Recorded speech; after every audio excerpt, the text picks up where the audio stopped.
In the past few years, we've witnessed a quiet revolution in how machines understand and generate human language, driven not by flashy new architectures, but by a deeper, more subtle shift in how we train them.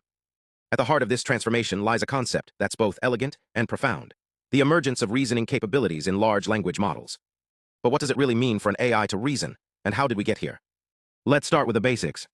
Large language models, like GPT, Claude, or Llama, are trained on vast amounts of text from the internet, books, code, and more. Their job is simple: predict the next word in a sequence given the previous ones. But over time, as models grew larger, reaching hundreds of billions of parameters, they began to exhibit behaviors far beyond mere pattern matching.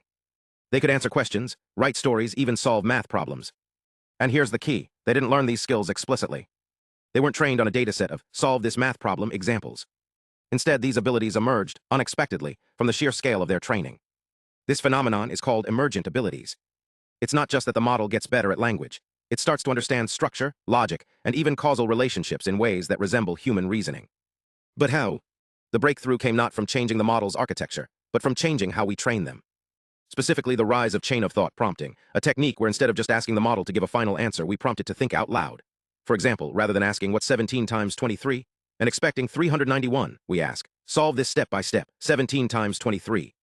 The model then generates intermediate reasoning steps. 17 times 20 equals 340, 17 times 3 equals 51, 340 plus 51 equals 391.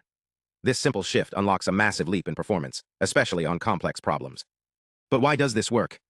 The answer lies in the model's internal representation of knowledge. When trained on massive text corpora, models don't just memorize facts, they learn to simulate the processes behind those facts. The chain of thought isn't just a trick. It's a reflection of the model's ability to internalize logical sequences, symbolic manipulation, and problem-solving heuristics. In effect, the model begins to emulate the cognitive processes of a human solving a problem step by step. Now here's where it gets even more interesting. Researchers discovered that this reasoning ability doesn't just appear with prompting, it can be trained directly. Enter program-aided language models and self-consistency.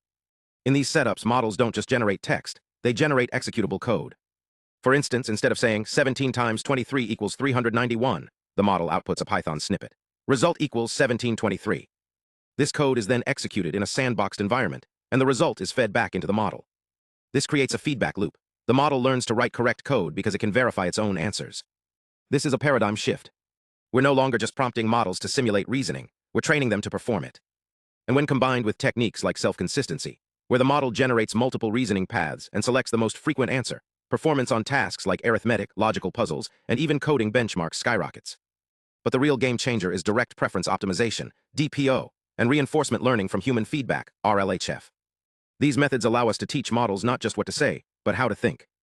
By showing models examples of good reasoning, step-by-step solutions with clear logic, and rewarding them for producing similar outputs, we can shape their internal reasoning processes.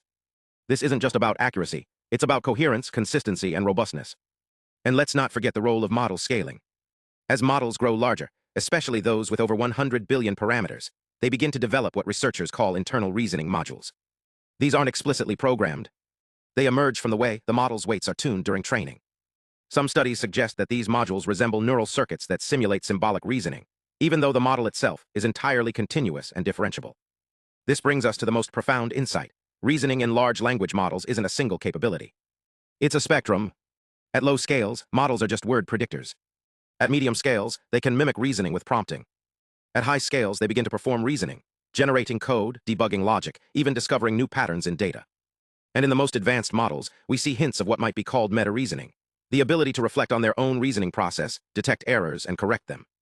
This isn't magic. It's the result of three key factors: massive scale, diverse training data, and training methods that encourage structured, verifiable outputs. Together, they create a system that doesn't just answer questions, it thinks. So what does this mean for the future? If models can reason, they can go beyond answering questions. They can assist in scientific discovery, optimize complex systems, debug software, and even help design new algorithms. The line between tool and collaborator begins to blur. But it also raises deep questions. How much of this reasoning is real? Is the model truly understanding, or is it just simulating understanding with uncanny precision? Can we trust its conclusions if we can't see the reasoning process?